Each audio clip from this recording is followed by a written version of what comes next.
Yes, so members, I'm speaking in favor of this amendment for a number of reasons. I understand that the previous speaker brought up the quorum break, and I'm glad that he did. If I could do it again, I would actually be out of here right now, because what's happened so far is we've seen the people be ignored yet once again. We see data being ignored yet once again. So the reason that we don't need to pass this map is because when we look at the data and facts, let's talk about the growth in the state of Texas. We had 187,252 new Anglos in the state of Texas in the last decade. The average size of any House district is supposed to be 194,000. We did not even have enough Anglos to make one new Anglo majority district, not one in the entire state. When we talk about Latino growth was 1,980,796 people. African Americans, 557,887 people. Asians, 613,092 people. But when we start to talk about a representative government, we know that we did not pick up, I think that the bill author mentioned that there may be one new Asian district. I don't recall him mentioning a new African American district. He referenced Vice Chair Yvonne Davis' district that historically has always been an African, maybe not always, but it is an African American district at this point.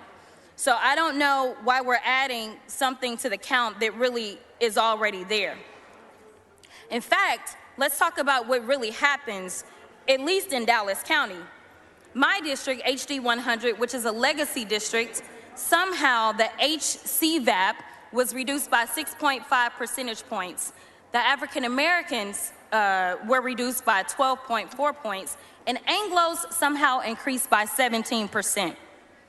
In HD 108, we saw a decrease of HCVAP 4.8 points, African Americans 2.9 points, Anglos increased by 8.5.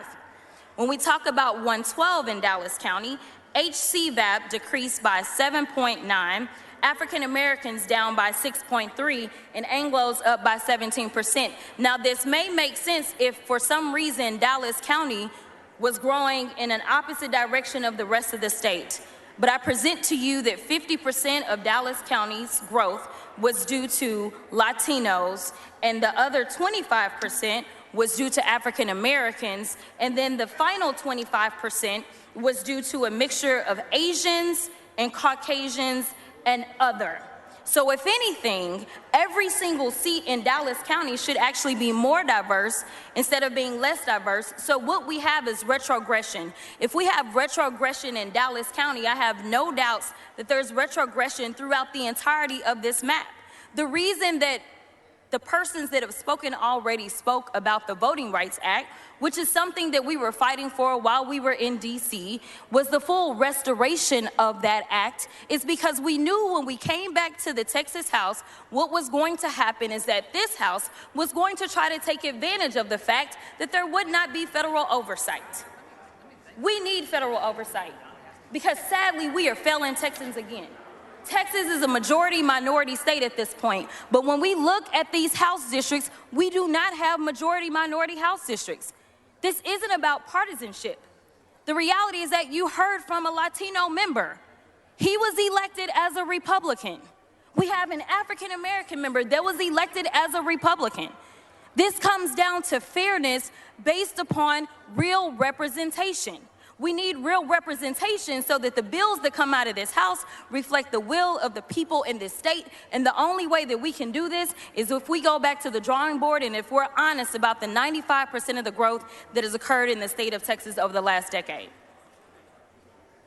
Yes, I will yield. Mr. Middleton, questions. For what purpose? Mr. Speaker, will the lady yield for questions? Gentlelady yield for questions? Yes. She yields. Thank you. So, Representative Crockett, I had a couple questions. So, I think you're District 100, right? I am. Are you happy with how that turned out in the current map before us in the committee substitute with your district? No. You're not, and that you've told that to who? I testified in front of the committee and let them know. I And explained specifically which precincts were broken up as communities of common interest. I also talked about the fact that it is a legacy district and it is grandfathered under the Voting Rights Act. And the fact is they actually decreased my numbers to the extent that it would be an unprotected seat at that point and that it was a clear violation of the Voting Rights Act. I did testify to that. But is there, so I guess my second question, is there an additional African-American seat created in Dallas County under the map before No. us? There is not. There are 4 African-American seats currently in Dallas County. They are HD 100, HD 109, HD 110, and HD 111. When we look at the African-American population as we sit currently, HD 109 has 64% African-Americans. HD 110 has about 54% African-Americans. HD 111 has approximately 58% African-Americans, and HD 100 is down to 44%. It is still grandfathered based upon the decisions of the Fifth Circuit Court, that so long as I'm at least at that 40% threshold, but shooting for the higher 40s, then my district is still protected under the Voting Rights Act. So we have 4 under the original map, and under the Hunter provision, we actually would be down to 3. So that's not my understanding. My understanding is that it does create another African-American district in Dallas County, but you do plan on voting no on the bill? Is that? I absolutely plan on voting no for the bill. And there'll be other amendments to discuss later, and I'll have those questions that time. Thank you. Mr. Reynolds?